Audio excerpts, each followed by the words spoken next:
Hi అండి, అందరికీ నమస్కారం. Welcome back to my channel. Wish you a very happy glorious new year అండి. ఈ న్యూ ఇయర్ అనేది ఒక ఖాళీ బుక్ లాంటిదన్నమాట. పెన్ అనేది మన చేతిలోనే ఉంటుంది. మనం ఎలా రాసుకుంటే మన బుక్ అంత సక్సెస్ఫుల్గా ఉంటుంది అన్నమాట. అంటే మన డెస్టినీని మన చేతుల్లోనే ఉంచుకోవాలి. అండ్ ఈరోజు వీడియోలోకి వచ్చేస్తే నేను కంప్లీట్ స్టోరీ ఆఫ్ టర్మరిక్ చెప్దాం అనుకుంటున్నాను అండి. ఈ టర్మరిక్ నేను లాస్ట్ మేనో సీడ్ తెప్పించుకున్నాను అనమాట. అది ఏ సీడ్ అంటే మామూలుగా కడప పసుపు అంటారు కదా, ఇది అదండి. తర్వాత ఆన్లైన్లో బ్లాక్ టర్మరిక్ సీడ్స్ కూడా తెప్పించుకున్నాను. అది కేజీ 500 పడింది. ఇవి మే నెలలో తెప్పించుకున్న తర్వాత ఏం చేశానంటే దాన్ని రైజోమ్ అంటామండి, దుంపని. ఆ రైజోమ్ని ఏం చేశానంటే ఒక 24 hours నానబెట్టానండి వాటర్లో, ఫ్రెష్ వాటర్లో నానబెట్టిన తర్వాత ఒక తడి గుడ్డలో దాన్ని మూట కట్టేశాను. ఒక 24 hours అలా మూట కట్టేసి ఉంచాను అనమాట. అంటే మాయిశ్చర్ ఉంచాను. సో దానికి చిన్న చిన్న మొలకలు లాంటివి వచ్చినాయి అన్నమాట. అవి రూట్స్. సో వన్స్ ఆ రూట్స్ ఫామ్ అయిన తర్వాత నేను పైన టెర్రస్ గార్డెనింగ్లో పెడదాం అనుకున్నాను కాబట్టి ట్రేలో garden soil, cow dung manure, dry leaf compost వేసిన దాంట్లో ఈ రూట్స్తో ఉన్న రైజోమ్ని పెట్టేశానండి. అంటే దుంపల్ని అనమాట, వేర్లు వచ్చిన దుంపల్ని పెట్టేశాను. పెట్టిన తర్వాత నాకు ఒక 3 days కల్లా చిన్న చిన్న మొక్కలు వచ్చినాయండి. తర్వాత ఇంకా అవి నెమ్మదిగా ఫాస్ట్గా గ్రో అవడం స్టార్ట్ చేసినాయి అన్నమాట. వాటర్ ఎవ్రీ ఆల్టర్నేట్ డే, అంటే రోజు విడిచి రోజు ఇచ్చేదాన్ని అనమాట, బాగా సమ్మర్లో. అండ్ రైనీ సీజన్లో అయితే నేను వాటరింగ్ అసలు చేయలేదండి. వింటర్లో కూడా 3 days 4 daysకి ఒక్కసారి వాటరింగ్ ఇచ్చాను అంతే తప్ప ఏ రకమైన ఫర్టిలైజర్స్ వేయలేదు. పెస్టిసైడ్స్ కూడా అసలు ఏం వేయలేదండి. అయితే ఇప్పుడైతే 6 months అయిపోయింది కాబట్టి హార్వెస్ట్కి రెడీగా వచ్చిందనమాట. హార్వెస్ట్ చేయడానికి ముందుగా నేను ఏం చేస్తున్నానంటే ఈ ట్రేలో జామ మొక్కలు చాలా వచ్చేసినాయండి. ఇది కౌడంగ్ మాన్యూర్ కదా, ఆ ఆవు పేడలో ఉన్న జామ విత్తనాలు, జామ మొక్కలు అనమాట. ఫస్ట్ అవి క్లియర్ చేసేసి వేరే చోట పెడదామని చెప్పేసి ఈ మొత్తం మట్టి అంతా అయితే ఖాళీ చేయాలండి, లేకపోతే మనము దుంపలు సరిగ్గా రావన్నమాట. సో వాటిని కొంచెం వెడల్పు చేసుకుని ఖాళీ చేసుకుని మొత్తం రివర్స్ చేసేస్తే మనకి చక్కగా పసుపు దుంపలను అయితే మనం సపరేట్ చేయొచ్చు డ్యామేజ్ చేయకుండా. సో అదే మేము ఇప్పుడు చేస్తున్నాం అన్నమాట. నేను మా హస్బెండ్ కలిసి ఇద్దరం హార్వెస్ట్ చేస్తున్నాము. నా వల్ల అయితే అవ్వదు కదండి ఇది మొత్తము చేయడం అన్నమాట. సో ఇలాంటి కష్టమైన పనులకి ఈయన హెల్ప్ చేస్తారు. సో రివర్స్ చేసేస్తున్నానండి ఇప్పుడు. ఈ రివర్స్ చేసేసిన తర్వాత మనకి చాలా దుంపలు చూడండి, వేర్లు అవన్నీ కూడా ఎంత బాగా వచ్చినాయో. అర్త్వామ్స్ కూడా ఉన్నాయండి చాలా బాగా. ఈ అర్త్వామ్స్ అన్నిటినీ నేను వెనకాల మాన్యూర్ ప్రిపేర్ చేస్తున్నాను కదా, అందులో వేసేసాను అనమాట. ఇకపోతే మనకి మట్టి చూడండి, అసలు ఏమీ గట్టిగా లేదనమాట, చాలా లూజ్ సాయిల్ లాగా ఉంది. ఫర్టైల్గా అంటే బాగా మంచి సాయిల్ అంటే ఇలాగే ఉంటుందండి, లూజ్గా ఉంటుందన్నమాట. ఫస్ట్ బేబీ దుంపలు అన్నిటినీ వచ్చేస్తున్నాయి. కిందదంతా కూడా అట్టలాగా ఫామ్ అయింది. అది ఒక్కసారి తీయాలి కాబట్టి సాయిల్ని వేరు చేసేసి ఏది వేస్ట్ చేయకుండా ఉండడానికి చిన్న దుంపల్ని కూడా అలా పెట్టుకుంటున్నాం అన్నమాట. ఫస్ట్ టైం కదండి, ఎవ్రీథింగ్ ప్రీషియస్ అనిపిస్తుంది. చిన్నది కూడా వేస్ట్ చేయబుద్ధి కాదు. అండ్ మనకి ఇట్లా సపరేట్ చేస్తుంటే చూడండి ఎంత ఈజీగా వచ్చేస్తుందో మట్టి. మొత్తం మీద పసుపు అనేదాన్ని మనము ఈ సంవత్సరం హార్వెస్ట్ చేసాం. అట్లీస్ట్ మన ఇంట్లో కావాల్సిన పసుపును మనము ఇట్లాగా కిచెన్ గార్డెన్లో గ్రో చేసేసుకోవచ్చు అని తెలిసిందండి. సో ఈ వీడియో మీ అందరికీ యూస్ఫుల్ అవుతుందని షేర్ చేస్తున్నాను అనమాట. మనకు మార్కెట్లో పసుపు ఇస్తారు కదండి, అమ్ముతారు కదా, అందులో కుర్క్యూమిన్ తక్కువ పర్సంటేజ్లో ఉంటుందంట, లేకపోతే హై పర్సంటేజ్లో ఉంటుందంట. నేను కూడా కొంచెం రీసెర్చ్ చేసి ఫైండ్ అవుట్ చేశాను అనమాట. అండ్ పసుపు గురించి ఇంకొక విషయం కూడా తెలియాలండి అందరికీ కూడా. చాలామంది పసుపు హాట్ వాటర్లో వేసుకుని మార్నింగే తాగితే చాలా మంచిది అని అనుకుంటారు. కానీ పసుపులో ఉండే కుర్క్యూమిన్ అనేది యాంటీబయాటిక్ అన్నమాట. ఇది మనిషిలో రెసిస్టెన్స్ని, ఇమ్యూనిటీని బాగా పెంచుతుందన్నమాట. అంటే మన శరీరము వ్యాధికారకమైన క్రిములు ఏమైనా వస్తే వాటితో ఫైట్ చేయడానికి కావలసిన శక్తిని మనకి పసుపు ఇస్తుందన్నమాట. అందుకని ఏదైనా గాయమైనా కూడా ఫస్ట్ పసుపు వేసేస్తారు. బ్యాక్టీరియా కానీ ఎలాంటి జర్మ్స్ కానీ అక్కడ చేరకుండా అన్నమాట. దానికి మెయిన్ కారణం పసుపులో ఉండే కుర్క్యూమిన్ అనే పదార్థం అండి.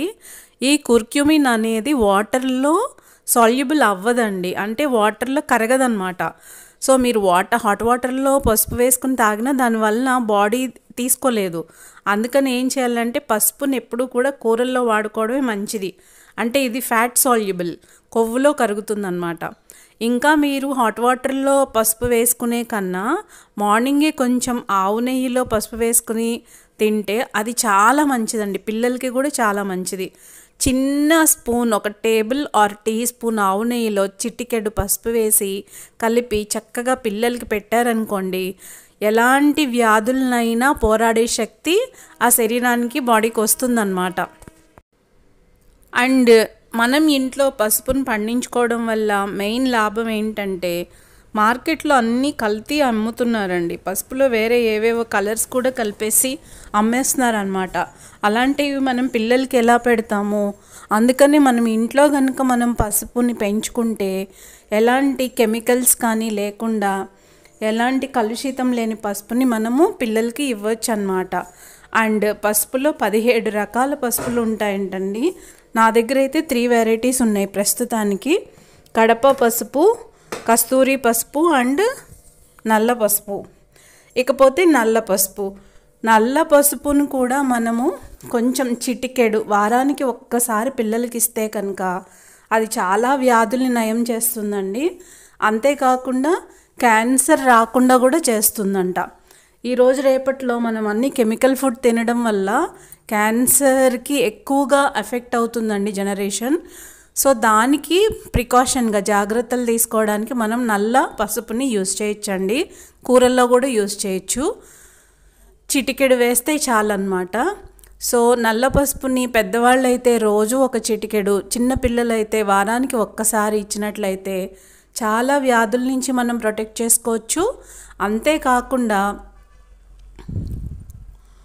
క్యాన్సర్ రాకుండా కూడా నివారించుకోవచ్చు అన్నమాట. క్యాన్సర్ వచ్చిన పేషెంట్స్కి కూడా నల్ల పసుపుని రోజు ఒక చిటికెడిస్తే కనుక క్యాన్సర్ తగ్గుముఖం పడుతుందండి. చాలా ఆయుర్వేదిక్ మెడిసిన్స్లో నల్ల పసుపుని వాడతారు. క్యాన్సర్ నిరోధక, క్యాన్సర్ రాకుండా ఇచ్చే మందుల్లో కంపల్సరీగా నల్ల పసుపుని వాడతారంటండి. ఆ ఉద్దేశంతోనూ నేను ఆ నల్ల పసుపుని పెంచడం జరిగిందనమాట. చూడండి, క్లీన్ చేసేస్తున్నాం కదా. సో దీని నుంచి పసుపు ఎలా తయారు చేయాలో కూడా ఇంకో వీడియో నేను మీకు కంపల్సరీగా పెడతాను. నేనైతే చాలా హ్యాపీ ఫీల్ అవుతున్నానండి. ఎందుకు అంటే మనకు కావాల్సిన ఆహారంలో రైస్, వెజిటబుల్సే కాకుండా స్పైసెస్ పసుపుతో మొదలుపెట్టానండి. వీటిని కూడా నేను నెమ్మదిగా గ్రో చేద్దాం అనుకుంటున్నా. యాలకుల మొక్కలు అయితే రెడీగా ఉన్నాయి. సో ఇట్లా మనకి కావాల్సిన ఫుడ్ అట్లీస్ట్ మనం పెంచుకోగలిగితే అంతకన్నా ఆనందం ఏముంటుందండి. సో మీరు కూడా ఇది ఇన్స్పిరేషన్గా ఉంటుందని, చిన్ని కిచెన్ గార్డెన్లో మనం వెజిటబుల్స్, స్పైసెస్ అన్నీ పెంచుకోవచ్చని చూపించడానికి ఈ లాంగ్ వీడియో చేస్తున్నాను అనమాట. సో అట్ లాస్ట్ మనకి ఫైనల్గా ఇంత పసుపు వచ్చిందండి. ఈ పసుపు అన్నిటిని ఇంకా రూట్స్ అవన్నీ సపరేట్ చేయాలి. ఒక ట్రేలోనే ఇంకా 4 ట్రేలు ఉన్నాయి. అవి కూడా చూసిన తర్వాత ఇంకా పసుపుని మొత్తం కూడా ఎలా ప్రిపేర్ చేయాలనేది కూడా నేను మళ్ళీ ఒక వీడియోలో పెడతాను. అండ్ ఈ పసుపుకు సంబంధించిన ఇన్ఫర్మేషన్ మీ అందరికీ ఉపయోగపడాలని నేను కూడా రీసెర్చ్ చేసి నేను మీకు అందిస్తున్నాను అన్నమాట. అయితే మనకి కస్తూరి పసుపు కూడా ఉందండి, అది కూడా పెట్టాలి ఈసారి. అండ్ ఎవరైనా పెంచుకోవచ్చండి, ఏ నెలల్లోనైనా కూడా పసుపు పెరుగుతుంది. అండ్ ఈ దుంపలు ఉన్నాయి కదండి, ప్రత్యేకంగా బేబీ రూట్స్, బేబీ దుంపలు, ఇవి నేను చికెన్ కర్రీస్లోనూ ఇంకా కర్రీస్లో డైరెక్ట్గా వేసేస్తానండి.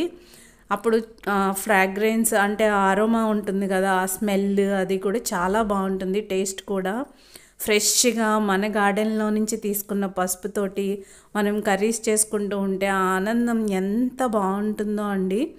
సో మీకు కూడా ఈ వీడియో నచ్చుతుంది అని అనుకుంటున్నాను. మీకు నచ్చితే కనుక ప్లీజ్ మీ ఫ్రెండ్స్కి కూడా షేర్ చేయండి.